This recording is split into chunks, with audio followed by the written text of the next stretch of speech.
So we are going to get started. So again, welcome. Thank you for joining us. And most importantly, congratulations on your admission to Hamilton's class of 2026. We are so excited that you're joining us today, but also that we're hoping that you're going to decide to join us for this fall. But it is my pleasure to welcome you. My name is Peaches Valdes. I'm the Dean of Admission here at Hamilton, and I am joined by Professor Aaron Strong, who is going to be working with us, talking to this tonight about some of the work that he's doing, not only for his own research and part of the community, but also as he mentors students here on campus. We definitely know, Professor Strong, that you are extremely busy, so we really appreciate you spending time with us, and especially with your other responsibilities on campus, which we'll go into a little bit more in detail.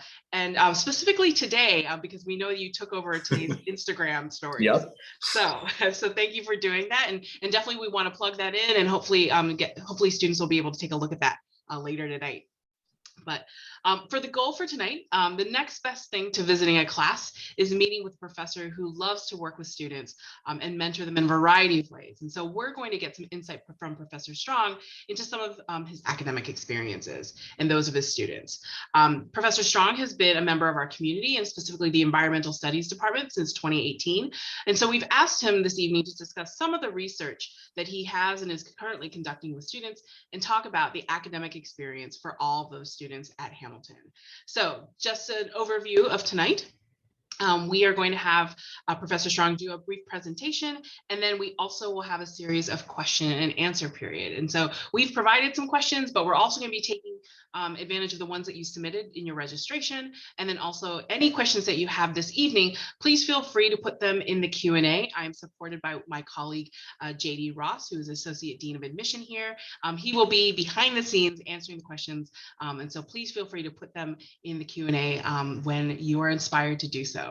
So with that, Professor Strong, please go ahead. Thanks so much, Peaches, and congratulations to all of you on your admission to Hamilton. We're really excited for you to join us here. My name's Aaron Strong. My pronouns are he, him, his, and I'm an assistant professor in environmental studies where my research and teaching focus on climate change. And my goal tonight is just to give you a sense of how I think about working with students in the classroom, how I think about doing research with students, what some of the opportunities are here at Hamilton, and then we'll get into some of the questions. I know we have some questions prepared, but we really do want to hear your questions about what the Hamilton experience is like. So first of all, I just want to say that I love teaching at Hamilton. This is my dream job. It's the one I wanted, and that's because every single day I look forward to coming to work with the students here on different kinds of projects. And what makes the Hamilton experience from a faculty perspective teaching so unique is that we have so much freedom to do awesome things with students. So Hamilton has an open curriculum. And what that means is there are not lots of general education requirements. You come here to study what you love. And we'll talk about that a little bit more, but I also get to teach what I love. And I love making connections with students across all the different ideas and disciplines that come together in environmental studies. There's some big pressing challenges from climate change, plastics crisis, ecological crises, the crises of environmental justice that students work on in classes in environmental studies. And those don't require just one tool set. So in the first few days of my introduction to environmental studies class, we talk about how if you actually want to solve a problem, when we go through a couple different activities of what some of these problems are, like, should we expand this hydroelectric dam? Well, there are concerns about fish. What about the people that live there? What about the carbon storage that's involved? What about the energy? What would it be replacing? And all of a sudden, all these what ifs that students can just come up with on their own, you realize that you need a whole lot of skills and tools to answer those. And that's what we provide. So I just absolutely love teaching in the manner here. And I want to talk about 4 different aspects of what I think makes the Hamilton classroom experience sort of so special and so unique. And I'm speaking to you today from a classroom in the Science Center. It's a relatively small classroom.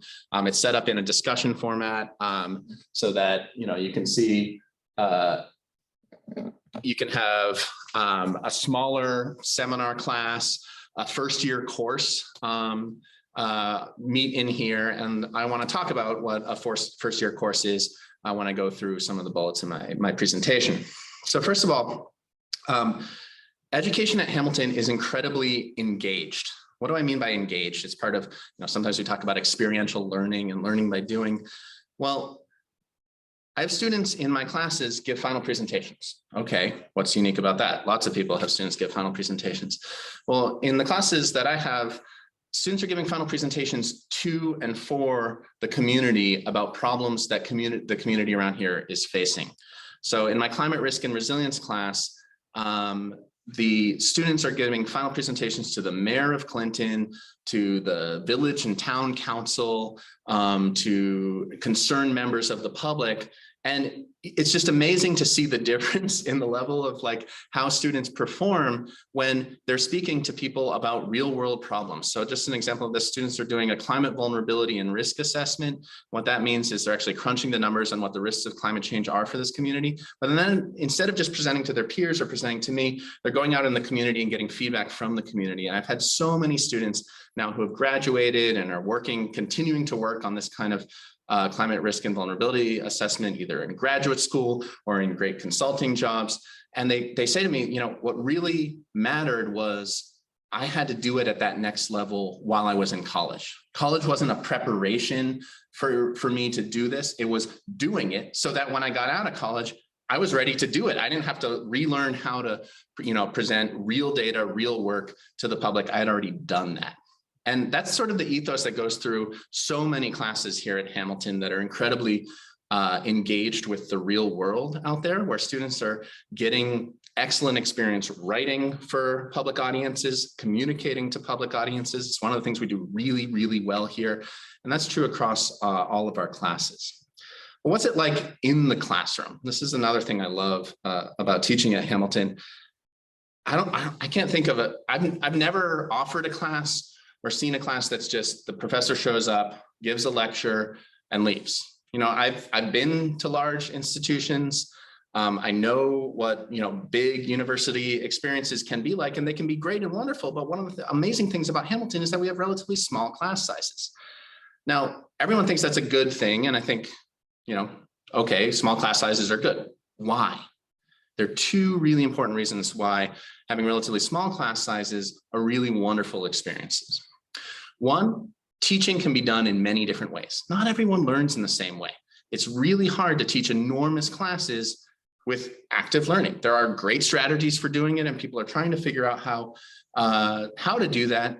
But in our classes, we can run hands-on activities. So in my Intro to Environmental Studies class, we are running an activity out here using the woods right next to Hamilton as our laboratory to figure out whether they're ecologically healthy or not. And that's the challenge. So that all of a sudden, instead of just having a lecture about here's some indicators of ecological health, students are told, is that healthy? How do you know? Figure it out. Let's work together to figure it out. Okay, come up with a set of indicators. Here are the tools you can use to go and measure the pH or dissolved oxygen in the stream. Here's what you can do to figure out whether there's contamination or how healthy the diversity is of the ecosystem here. And then you actually collect real data. You learn how to collect real data. And all of a sudden, instead of 5 lectures in a row, you have 5 in-class units of hands-on experience that you're gaining. You see that in laboratory courses in the sciences, but also in our studio courses in the arts, and in our courses in the social sciences and humanities, which do a lot of active and engaged learning throughout the curriculum. Sometimes that's learning by doing, sometimes it's learning by discussing, sometimes it's doing role-playing activities like mock climate negotiations in my climate change class, which also proceed over several class periods. So one of the huge advantages of the Hamilton style of education is our ability to do those more active forms of engaged learning that we know do a great job of training and teaching students and have better learning outcomes overall. The other advantage of small class sizes is you get to know your professors. And why is that so important? Well, one, it's great to build those relationships, and they can serve all kinds of purposes. And faculty here really want to build those relationships with students. But it's also a fantastic way to get into research. I can think of so many times where a student has written a paper or a homework assignment, maybe even just an in-class exercise, when there was like, well, I was kind of interested in mangroves and their role in preventing sea level rise and in carbon sequestration. Well, it turns out I do research on coastal blue carbon. All of a sudden, that student's now doing research in my lab all summer, learning how to run models. And then all of a sudden, the next summer, they get a research grant to go do that on Cape Cod. And all of a sudden now, then they start working for the National Park Service and they have all these additional connections that come. Why? Because of one assignment in one class. And so when you have those direct relationships with your professors, you can write something. Professor will write a comment, they'll give you a grade, they'll write a comment, but that comment is, hey, let's talk about this. You clearly have a passion for this. And students can discover the passions that they have because of the open curriculum, which again, I know we'll have some questions about. So in terms of building that close relationship, we also have opportunities for students to get involved in faculty research, right? And that can take many different forms. So it can take place over the summer where you have a paid job doing research that's supporting a faculty member scholarship, the work that they're doing on a book or a publication, the work that they're doing in the lab, the field research, the data collection that they're doing. It can also take the form of an independent study. You have an interest, faculty member has an interest, and all of a sudden you have a one-on-one class where you and that faculty member are just studying something. And amazing things can come from that. If you've been checking out some of the sort of Hamilton social media feed, you may have come across the story of UpCurl, which is an entrepreneurial upcycling clothing company started by Hamilton students. That grew out of an independent study with me. So Chad and Sammy just came to me and said, hey, we want to do this thing with fashion. And we realized that there's big sustainability challenges in the fashion industry. There's lots of resources going into making new clothes all the time, and then people throw them away. This is something that lots of people have written about. Can we study that process, but then also work to try to figure out whether we can upcycle existing clothing so that it has a more fashionable brand, but we can actually calculate the emissions savings? And one of the things I do is carbon emissions inventories and calculations. That's one of the things that they did in that independent study. So there are tremendous opportunities once you have this ability to get to know your professors through these smaller, more intimate classes, where you just have an idea that clicks and you can run with it, and you find the way to run with it, whether it turns into a business, it turns into letters of recommendation that get you into graduate school, it turns into something that you find that you want to do for your career. The last thing I want to say about the sort of experience in the classroom is we have a tremendous emphasis on writing here. So if you look at our curriculum, you don't have to take certain classes in any particular fields or disciplines, but you do have to take 3 writing intensive classes. And I kind of love that. So what's a writing intensive class? Well, it can be in any discipline. I teach a writing intensive class on renewable energy systems and a writing intensive class that's only open to first year students on carbon footprints and sustainability. And those courses are relatively small again, but the cool thing is you get to try on lots of different writing styles for different audiences. And then you get feedback on your writing, not just, oh, you did a great job on this paper, or, oh, you didn't do a great job on this paper, but on the process of how you can make this paper better.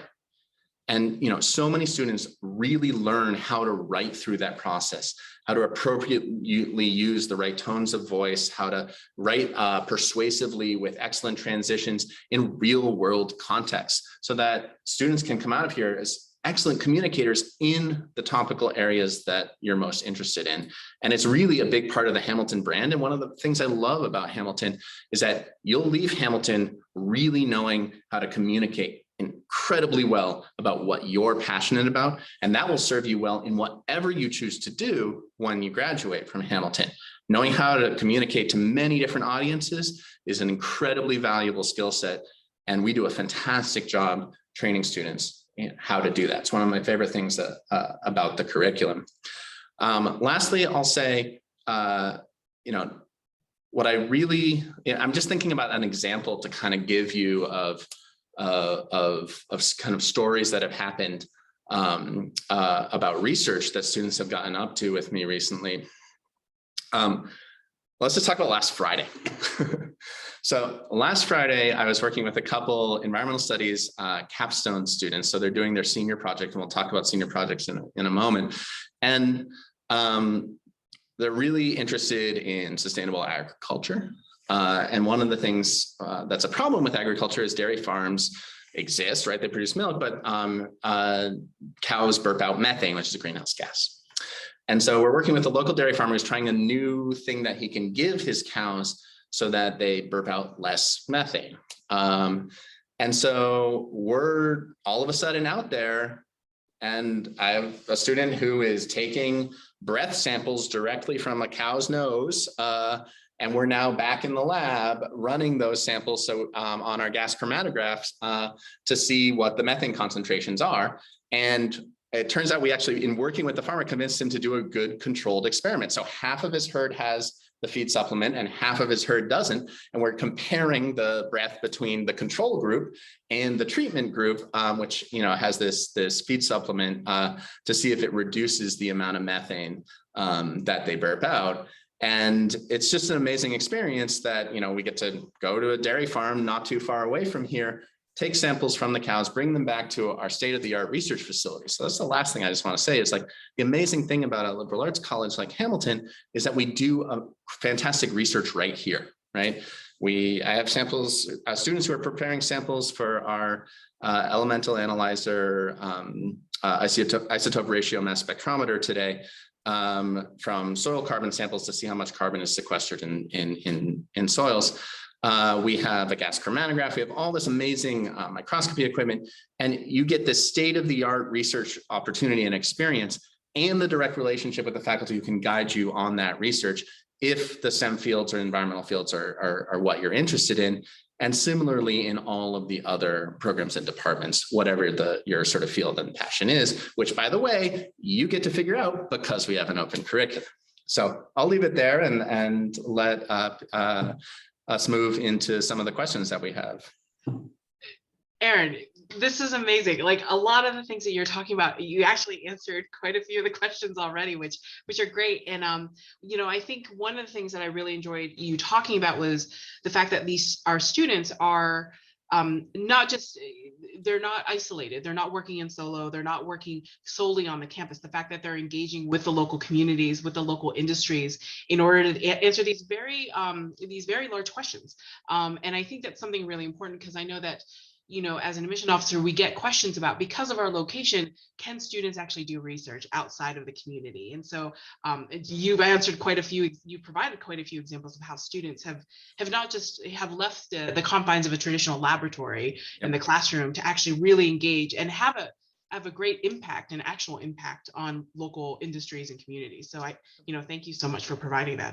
That was awesome to hear. Yeah, great. And my Fridays are definitely not like the Fridays your students are having. So, but one of the things, you talked a lot about the open curriculum and the small class sizes and the engagement with students and faculty and the research opportunities.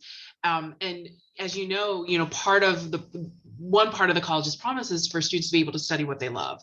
And so how do you help those students, especially first-year students, enter this open curriculum when they have yet to discover that passion and discover what they love? How do you kind of translate the open curriculum to them to help them navigate through that? Yeah, it's a great question. And, the first stage where that happens is with advising, with first year advising. So I work with first year students who have just shown up, and they'll say, well, of course I have to take calculus. I'm like, why? And they're like, well, it's just because that's just what I must do. And it's like, well, no, you don't have to, And so we don't start with a conversation actually about classes. We start with a conversation about what drives you. Right? What are you psyched about? Like, what are you psyched about learning about? What have you never taken before, right? You're in college, you have access to all of these kinds of courses where you've never been exposed to just a course focused on this particular topic before. And a lot of our first year courses are like that, right? Yes, we do have an introductory, sequence in many of the departments and majors where you have to get on the same page, and it builds on things you would have seen in high school. But a lot of our courses are things that are unlike anything you would have seen in high school. And I think, so I always encourage students to make sure they're taking advantage of that and to make sure they're exposing themselves to a new way of thinking. Because I can tell you this, that everyone comes in here thinking they're just going to do this. This is what they want to do. And everyone changes. Why? Because you take a class in something you never thought you were going to, and all of a sudden you realize you love that. You love thinking about that. You know, coming to college at this time of life, right? It's a time when you're trying to figure out who you are, right? Who are you going to be? What's your identity? What drives you? What do you care about? What are the things that you love doing? What are you good at, right? And figuring out what are you good at? What do you love doing? You want to expose yourself to lots of different things and then run at the things that you really like. So it comes down to advising, encouraging students to take classes broadly, to take something outside of what might be their comfort zone. We do have an ability to take, you know, you can take some classes credit, no credit, if you want to try something that's maybe totally outside of your comfort zone and you're not quite sure if you're going to be good at it or not. Well, you can take it, see if you love it, and you don't necessarily have to take it for a grade. So there are provisions to do that. The other way I see it is in my classes. So I'll have a student come in and say, well, I thought this was just going to be a repeat of, you know, AP Environmental Science. I was like, nah, no, it's not. And, you know, I just today was advising a sophomore, and he was like, I took your climate change class, and now I realize what I really want to do is sustainable architecture. And he said, I've always been interested in design and art, and I'm working in the art department. And I just thought I'd take an ES class, and I really liked it. So I took another one on climate change. And now I realize that I'm interested in like buildings and energy and passive design that's also aesthetic and all of these things. So it can combine my love of design and art and my interest in sustainability. That's what I want to do. And he was coming to me and saying, like, how do I steer my environmental studies degree into that direction? Like, what are the kinds of things I need to do? And he was like, honestly, I would never have thought of this if I didn't take your class. And that story, I can tell you that everyone on the faculty, on our faculty, has heard that story from someone that they comes into their office and is that they're advising, that if they hadn't taken X class, they never would have realized they love Y. And so because you can take those classes, because you can be encouraged to take those classes, go do it, and you'll figure out what you love. And that's actually a really great transition to my next question, is that a student that you talked about who loves the idea of design but took your climate change class. And so, you know, we always get questions about students who want to double major. You know, they want to know, is this easy? How can I do this? What is the process? And at Hamilton, about 1 in 5 students will be a double major. So, you know, specifically for environmental studies, is it possible for a student to do a double major and then possibly a subject not related to STEM? Maybe do you have any examples? I mean, you gave an example about one student, or a student had done a different interest, but do you have any examples where students have maybe combined 2 disciplines, environmental studies and another, that don't on the surface look like they would connect? Yeah, I've had multiple environmental studies and French and Francophone studies majors in just the few years that I've been here.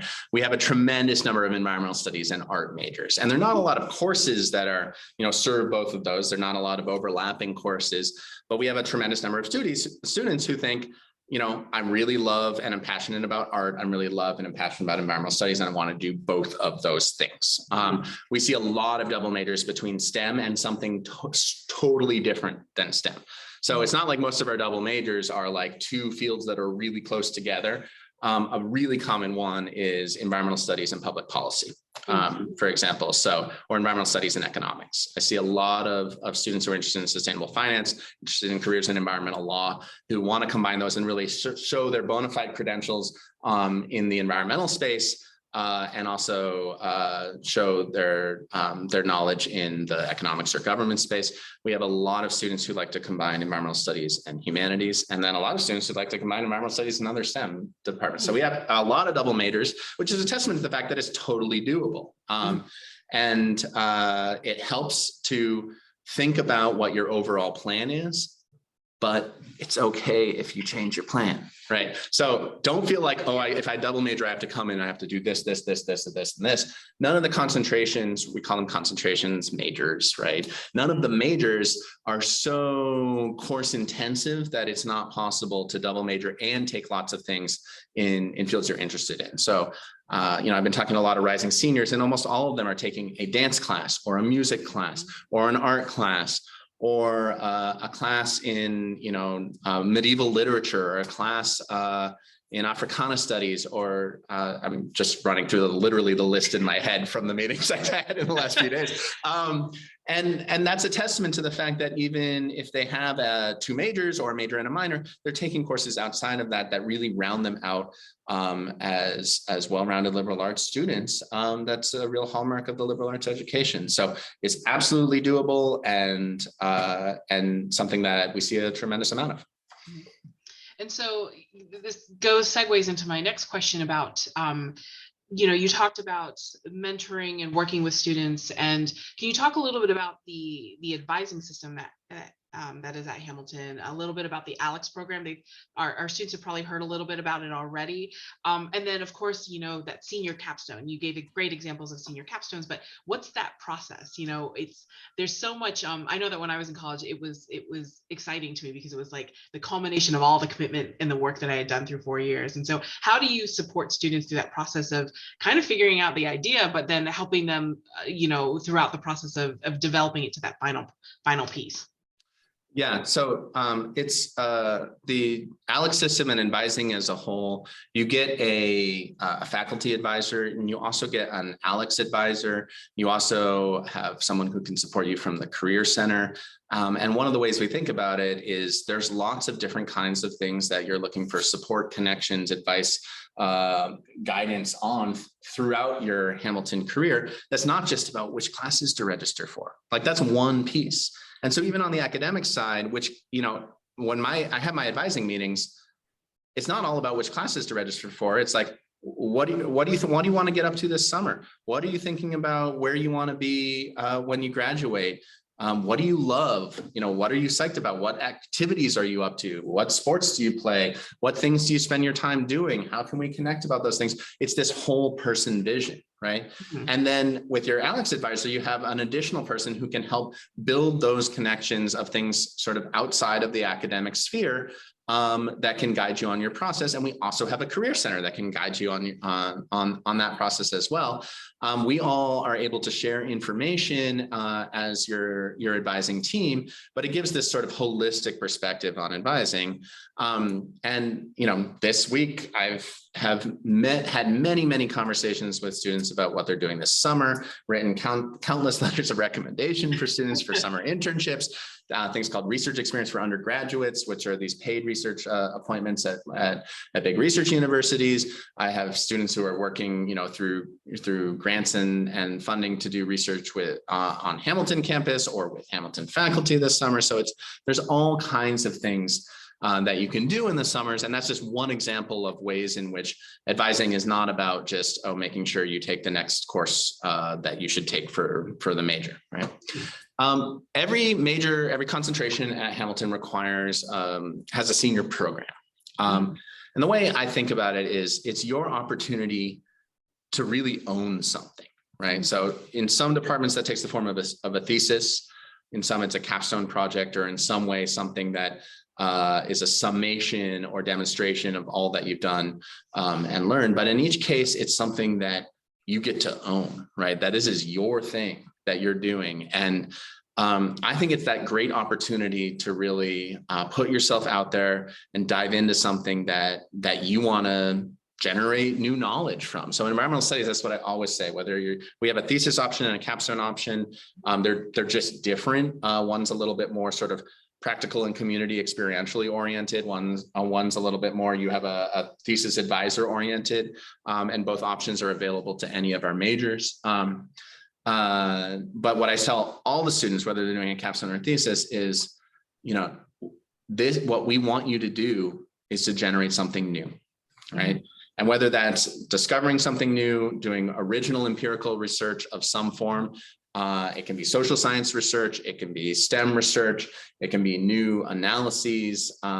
It's just, we want you to create and generate something new, right? And that we're going to guide you in that process so you can really have ownership of it. And several of my students have turned that into academic publications. And I've been meeting with folks who graduated in 2021 because we're going through the peer review process now. So they finished their thesis in 2021, and now we're still editing and revising that thesis, and they all have jobs. One's in grad school at Yale, one's working for a consulting company, one's in grad school in Europe, one just moved to Seattle and is getting a job working with the state there in Washington. And I'm having conversations with them, and we're still working on putting out this paper because it's Mhm. going to go out into the academic publication, be something that you can find and cite, right? Because the quality of their research that they did at Hamilton was that good. Mhm. And so I think it's a great thing that every single, whatever you choose to study, there's a chance to own it with your senior project. Mhm. And I love the way that you described and you showed the differences between a thesis and a capstone, because I think students and many people think they're almost synonymous and that they're Yeah. the same thing, but they're very distinct in a variety of ways. Yeah. You know, you talked a little bit about some of the independent research with the student who was studying the upcycling, and we talked about the methane gas with the dairy cows, and so I'm wondering, in regards to a senior capstone, have you helped conduct any other type of innovative research? And the reason why I ask you is I believe I saw you on a video recently hauling a mobile wetland treatment in a pond. And I think I saw you in it, but I wasn't sure. So I wanted to talk to you about that. Yeah, you can check that up if you look at some of the recent news stories around campus sustainability. You'll see a bunch of features on different research that's going on Hamilton's website.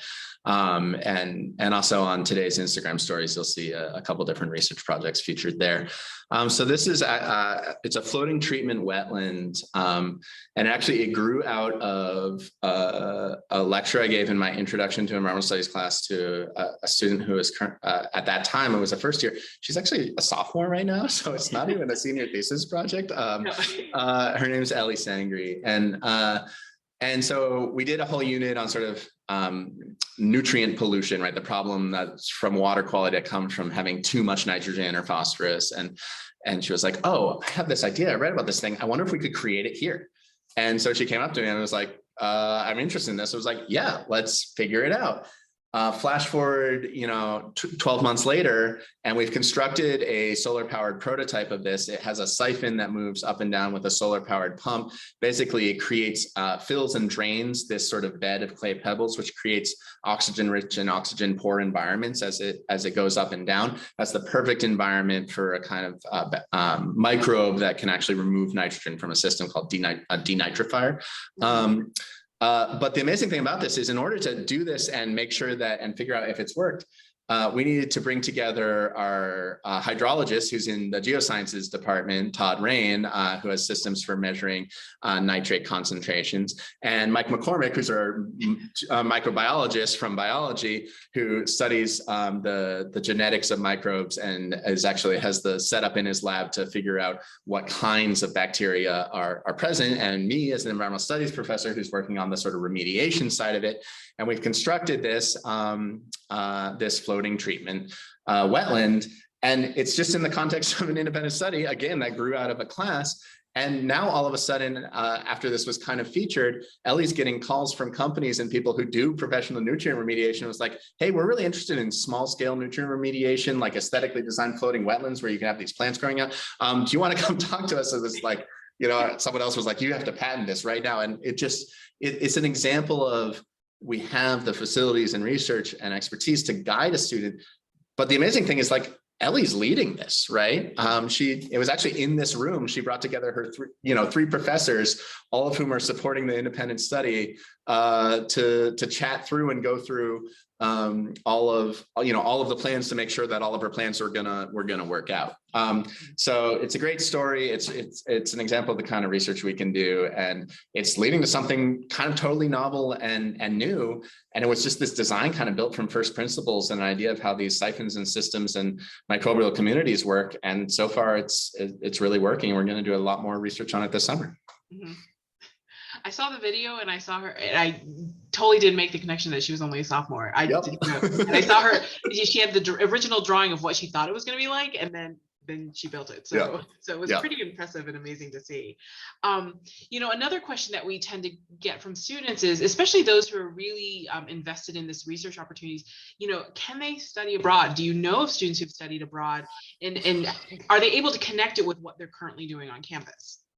Yeah, it's one of the kind of amazing things about the ease of Zoom from the pandemic is the ability that I've had to just stay in touch with my students who are abroad. But yeah, absolutely. The vast majority of students in the environmental studies major study abroad. You can transfer credits as electives for the major from studying abroad, and there are a bunch of fantastic programs. So within the last 2 weeks, I was on the phone with students who are in Copenhagen right now studying sustainable systems. In Ushuaia, which is in Patagonia, studying glaciology. Let's see, in Turks and Caicos, studying marine conservation. And those are just the students that I'm gonna they're my advisees, so I'm checking in with them, and we're working on theses together next year and planning those out. And that was just in the last week, right? So you can study abroad all over the world in different kinds of programs.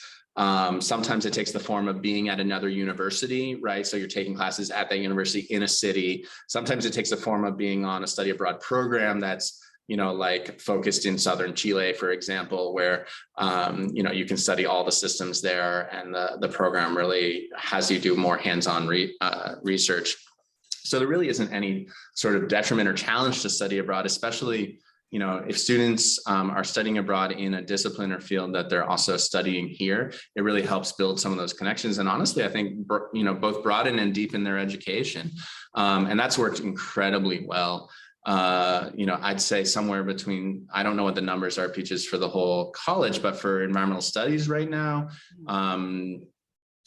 probably 75% of our juniors or maybe more are currently abroad right now. Just looking at the list, London, Denmark, Turks and Caicos, right? Portugal, just rattling off the list in my head right now from where they are. And it works really well in our curriculum. And I think it helps and deepens it, but it also gives you that extra, experience of studying abroad, which can be incredibly beneficial during a college career. We actually have a senior fellow this year who spent a semester domestic, and she was studying wildfires resilience and on the West Coast. And she talked a little bit about that with some of our juniors earlier in the semester, which she said was a completely powerful and impactful experience, being able to actually do research that intensely for an entire semester. So that's is that Sarah? Yeah, it is Sarah. Yeah, she's turned that into a thesis that's going to turn into a publication. It's really, really, really great. So she's it's awesome. That's a great example too. Yeah. So you've talked a lot about the work that you've done with students, how you've mentored them, have you shared experiences with them in terms of them discovering themselves and their passions for the discipline. But you also have some other responsibilities on campus as well, not just as a mentor and a faculty member. You've been on the Hamilton Sustainability Working Group. And so, I know that the college recently made the decision, or fairly recently made the decision, to move our carbon neutrality plan from a goal of reaching in 2050, to now 2030. And so I was wondering if you could talk briefly about this important work as a member of this group, and especially for the community itself. Yeah, absolutely. So Hamilton College is committed to sustainability and committed to going carbon neutral. And I'm really proud of the recent decision by the Board of Trustees to move that target date to 2030. And that is a result of the work of this committee, which I think exemplifies Hamilton in many ways. It has 3 faculty members, students who are appointed from the elected student assembly, students who work in the sustainability office and have expertise in the domain and topic, and staff and administrators from all, from facilities and buildings management to administration and finance to student life, right? So it really is a cross section of the whole college that's come together to develop this plan. And what I'm really proud of in the plan is that it focuses primarily on progress towards decarbonization, right? So the idea of going carbon neutral is that whatever greenhouse gas emissions you're responsible for need to be either reduced or otherwise accounted for. And what we've seen some institutions do, and I actually just published a paper in a journal called One Earth with a colleague at Smith College about this, what we've seen some institutions do is focus on that neutrality goal as opposed to and doing it in a way where you simply buy offsets. So you pay for emissions reductions elsewhere, but you don't necessarily change the system or do hands-on substantive things on campus. Now, some campuses have done a great job of doing that and moving quickly, and others haven't. But what I love about Hamilton's plan is that it leads with putting in electrically powered heating systems into our buildings. So instead of burning natural gas or fuel oil to heat the buildings on campus, replacing those with geothermal heat pumps and air source heat pumps. That's not like super flashy, right? Like, ooh, check out my geothermal heat pump that is underground and you can't see, but it's actually really meaningful from an emissions perspective. If you want flashy, there's 20 EV charging stations on campus and we're getting more of those all the time. That's great. The other thing we're doing that involves tremendous amounts of student work and research opportunities with in environmental studies and with my colleagues in biology is our reforestation and forest management efforts. So we're actually reforesting big chunks of previously open campus land and studying that process of what works and what doesn't, and the diversity of the tree species. But we can sequester and suck carbon into the trees that we're planting. And between those real actual emissions reductions on campus, we can get a tremendous amount of the way there as we start looking at ways to remove fossil fuels elsewhere. So we're not just kind of buying our way to neutrality, we're bringing it into both the curriculum and our sort of operational management.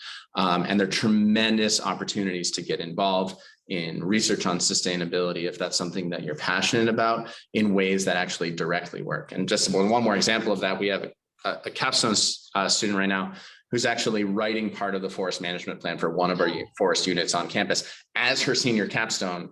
Like, that's what she's producing, which is just really great, because there'll be a legacy that she leaves. She's going to graduate from Hamilton and she's left part of this actual plan, bringing all the different components together for that plan for campus. So it's something that I think when you come to Hamilton, you'll have tremendous opportunities to work on all the different elements of this plan, including a focus on climate justice, right?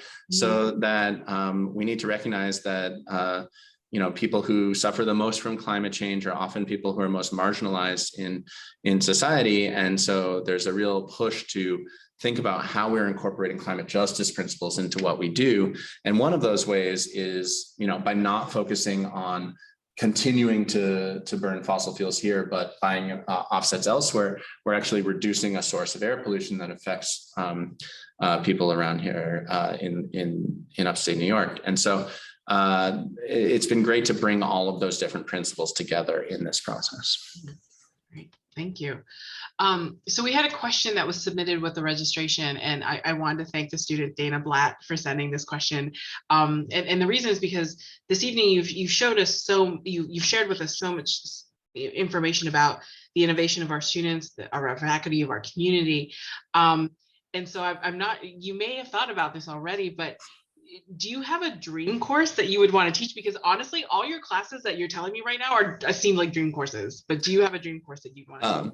Well, Dana, thanks for the question. And I came to Hamilton because they would let me teach my dream classes, because I was hired to teach exactly what I love.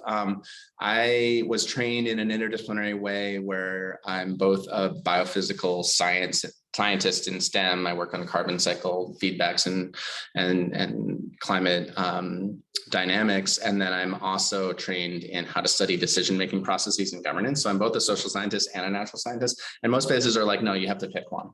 And Hamilton was like, that's exactly what we want, because we need to bring all this together. And by the way, you can teach classes like your climate change course or your climate risk and resilience course or your renewable energy systems course that bring those together and merge those. And those are my dream classes. Like the climate change class that I teach here is my dream class, because it starts with the physical science basis of climate change. It goes into what are the impacts.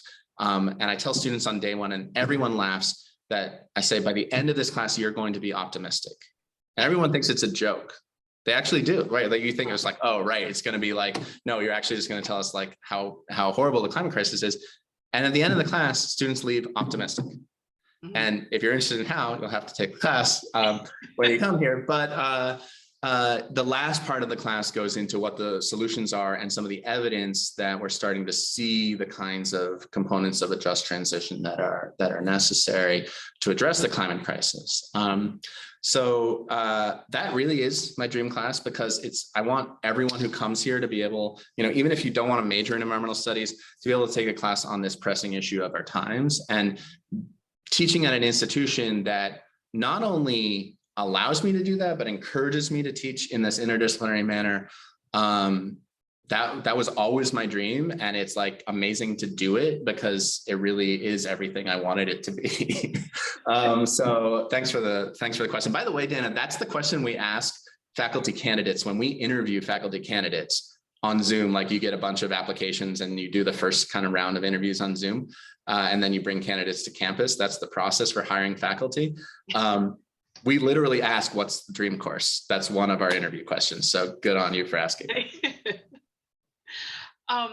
So, what piece of advice do you have for a student who's making this decision of where to go to college? It's it's an exciting decision. It's also possibly full of, people are probably nervous about making this. What piece of advice would you give them? Yeah, and the first thing is, and I know everyone says this, but this is the most important decision in your life, and it also doesn't matter at all. So, and what I mean by that is, yes, it will chart the paths of who you become and what you figure out about yourself and what you want to do for the rest of your life, the people you know, the people you interact with, all of those things. And in some ways, like, that's this huge, monumental, momentous decision, right? Mm-hmm. On the other hand, it's like, if you figure out what you love and what you're doing is not that, you can change it, mm-hmm. right? And so, like, it's gonna be okay, because it's all about figuring out, are you psyched about what you're doing? Now, the reason to come to Hamilton in that decision is that we embrace that philosophy and let you figure out what you're psyched about doing while you're in college, right? And mm-hmm. and that is, I think, the hallmark of the Hamilton education, which is why I believe in it so much. But it's of course stressful. We acknowledge that, like, making that decision defines the trajectory for the rest of your life, but all of the paths that you can create wherever you decide to go to college, those are in front of you. And if they're not the path that you want it to be, you can take the actions to figure out what the path that you want it to be is, right? I've said all these things. Obviously, I love what I'm doing and everything. I started a PhD program at MIT and I hated it. And I quit after 6 weeks. I quit a PhD program at MIT. Uh-huh. And that's because it wasn't what I wanted to do. Mm-hmm. And I didn't realize that until I got there, and I realized I needed to change. And then they hired me for the rest of the year, and I did a master's degree at Tufts, and I did a PhD at Stanford, which was where I did want to be. It was the program that was right for me. And I think a lot of people, like, I tell this story to a lot of my advisees here, which is why I feel comfortable sharing it with you as admitted students, is that, figuring out what it is that you're most interested in is real work. It's not like it just appears to you all of a sudden. And you're going to go through those experiences of like, whoa, this is not it, right? This is not it. And being true to yourself about whether you're feeling it is really, really important. So in many ways, do that thing of going with your gut, because your gut is important in that way. And if your gut's saying like, yeah, this is what I want, and you're saying, well, intellectually, actually, I think I should choose this, right? Following your gut is really important, because that's who you are. There is no one else judging you, right? In this, it's just about doing what's right for you, your family, your loved ones. That's who you owe things to, right? Like those are the people you're responsible to, not anyone else in society judging you about anything else. And so I've been through that experience, and it's all going to go great. Okay, so on the flip side, how about for those students who've already decided on Hamilton? They've already said, I'm coming, I'm a member of the class of 2026. How do you do? We get this question a lot too. How should they spend their summer before starting college? This is going to be a two-part question. So how should they spend their summer prior to starting college? That's a great question. So first of all, congratulations on making an amazing decision, and we're excited to have you on the Hill. It's going to be awesome. I think that process, like, all depends on your circumstance, right? And so a couple pieces of advice. Like, one, don't feel like you need to, grind yourself and keep grinding through the summer. Like, take the time and space that you have available to you to do awesome and super fun things. There are very few rare times in life where you know what you're going to be doing a few months ahead of time, and you have this like time to enjoy yourself in almost a guilt-free fashion before you go do that, because you know what you're going to be doing, come August. And so that as you finish school right now, it's like you have this summer ahead of you, and like that's an amazing feeling of knowing what's coming ahead of you. And those are special times in life. They don't happen that much. They will almost never happen. No, they will happen again in your future, but they're pretty magical. And so embrace that magic is my first piece of advice. The next thing I'd say is like,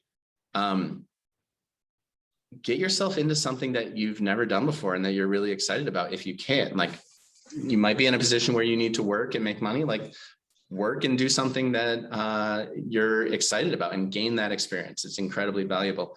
If you're in the ability to try something new or do something kind of out there, go for it. And it's one of those things where, like, by putting yourself out there, you already start getting in that vibe and experience of like, I'm going to try something new. I'm going to put myself out there. And that's an ethos that will serve you well at Hamilton. That doesn't mean you always have to like, be super extroverted. That's not what I'm talking about. I'm saying, if there's something that you're really psyched and passionate about, and you don't really know if it's something that you want to sink time into, you might have some time this summer to sink your time into it. Feel it out if it's something that you're really think is awesome, and then that will serve you well when you come to Hamilton. But most of all, don't feel like you need to like get a leg up on studying or something like that. Just relax and enjoy the summer before you start college. So I do have to follow up with a more practical question. We have a student, Mohammed, who asked, how often are new courses added to the course catalog? And how useful is the 21-22 course catalog for planning this fall? Yeah, that's a great question. Yeah. It's a very good practical question. So the answer is kind of all the time. So one of the things you'll see, if you watched the fall 2022 course list daily, you might see changes happen daily and new courses being added. And some of that reflects the fact that we are in hiring processes sometimes right now for new faculty to come, or just finalizing a contract for a new faculty member that's going to start in the fall. And because of that, they might not have their courses listed yet. In general, more of the core or required classes in majors. So if you look up a majors requirements, they'll tell you when those courses are offered, and they're going to be regularly offered. Courses that are what we call electives, or maybe a course that counts towards a major or is taught in a department, but is not part of the required courses for the curriculum, might be offered every other year. And so maybe what was offered in 21-22 is not going to be offered in 22-23, but new courses are added all the time, right? And so, it's not a set in stone document, it's a living document, but you can be assured that, like, if there are courses that are really sort of central to the curriculum in a major, that they're going to be offered with the sort of regularity that you see in the catalog. So it's a great place to start. You can also use their functions where you can look at the courses that are available in fall 2022, because those lists have been posted and are accessible as well. Great, perfect. So we just have a little bit of time for just a couple more short questions. Sure. So these are kind of lightning round ones. Yeah. Favorite building on campus?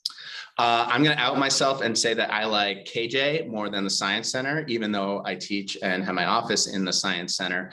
There are two big buildings on either side of campus, and KJ's auditorium has this awesome KJ's atrium, I should say, has this awesome water feature that I really like. And I secretly like to go and sit there sometimes and work over there instead of here. The other thing is, does it count as a building, like the tarp that covers the grooming equipment for the cross-country ski trails that we have on campus? Because I really love the cross-country ski trails that are on campus. And so the tarp over the grooming equipment is an essential part of having winter athletic activities on campus.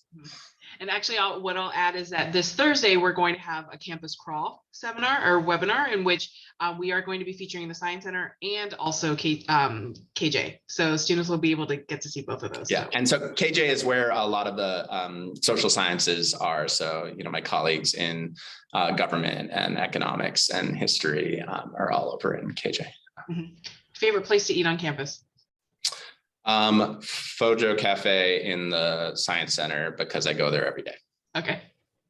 One word to describe Hamilton students. Engaged. One word to describe Hamilton. Freedom. Great. Perfect.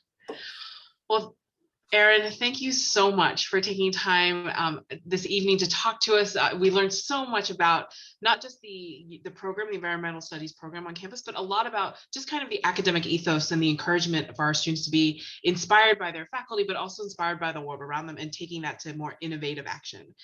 So I really appreciate that. And to the students in the room, thank you for spending your evening with us. And hopefully you will learn more about us in the coming weeks. We know you have a very exciting decision to make.